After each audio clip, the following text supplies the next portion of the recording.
Dahil sa paglabas-pasok ng Bagyong Hulyan sa ating PAR, nabuhay na naman ang tanong na bakit ba nasa loob ng ating Philippine Area of Responsibility ang Taiwan? Pag-usapan natin yan.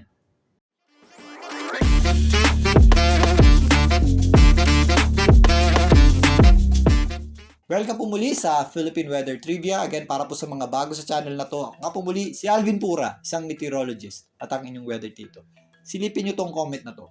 Alvin, bakit pala ang PAR ay hindi na kwadrado? Bakit nga ba may tapyas tong Philippine Area of Responsibility natin? At naglalabasan din ng mga tanong na bakit nasa loob ng PAR ang Taiwan? Actually, hindi lang Taiwan ang nasa loob ng ating PAR. Nasa loob din ng PAR ang ilang parts ng Malaysia, yan po ang Borneo. Nasa loob din ng PAR ang ilang isla dito po sa southern portion ng Japan. Ganun din po ang ilang isla ng Palau. At may mga isla rin dito sa West Philippine Sea na inaangkin ng China. Apat na iba't ibang bansa po yan na nasa loob ng ating Philippine Area of Responsibility. 5 kung isasama nyo pa ang China. Pero ang PAR po o Philippine Area of Responsibility ay hindi political boundary. Wala po itong kinalaman sa mga political territory. Ang Philippine Area of Responsibility o PAR ay hango sa Area of Responsibility for Shipping ng ating bansa na nagmula sa World Meteorological Organization. Para po yan sa mga warnings para sa mga karagatan na nakapalibot sa ating bansa. Kaya po may tapyas yan dito sa gilid. Pero yan na rin po ang pinagbasihan ng ating Philippine Area of Responsibility. Kapag may pumapasok po o nabubong bagyo sa loob ng ating Philippine Area of Responsibility, ito po ay binibigyan ng local name ng Pag-asa. Ang PAR o Philippine Area of Responsibility ay ginagamit lamang po sa pagbibigay ng warnings at impormasyon sa mga sama ng panahon kahit hindi po bagyo na posibleng makaapekto sa ating bansa.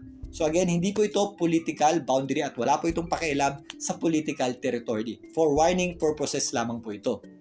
Maliban sa PAR o Philippine Area of Responsibility, meron din tayong tinatawag na TCAD o Tropical Cyclone Advisory Domain. Kapag meron pong bagyo dyan or sama ng panahon, wala pa po yung direktang epekto sa ating bansa pero may possibility pumasok sa ating PAR. Kapag nasa loob na ng TCAD ang sama ng panahon, nagbibigay na rin po ng advisory ang Pag-asa para dyan. Ito po ay for warnings at information purposes na din.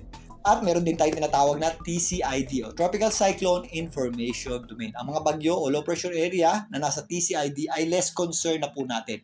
Pero since medyo malapit sa ating boundary line at sa ating TCAD, magbibigay na rin ng Pag-asa ng impormasyon sa mga yan. Dahil sa paglabas-pasok ng dating Bagyong Hulyan sa ating Philippine Area of Responsibility at sa mga kagayang sitwasyon nito, at minsan din may mga bagyong medyo malawak yung sirkulasyon at kahit nasa labas na ng ating PAR banda dito ay nakakaapekto pa rin sa atin, may mga panukala o suwestyon na baguhin yung ating Philippine Area of Responsibility. Pero sa ngayon, ito po ay puro panukala pa lamang at suwestyon. Ito pa rin po ang nag-iisa nating Philippine Area of Responsibility o PAR. May tapyas pa rin po yan dito sa gilid at may mga ilang bansa na nasa loob nito.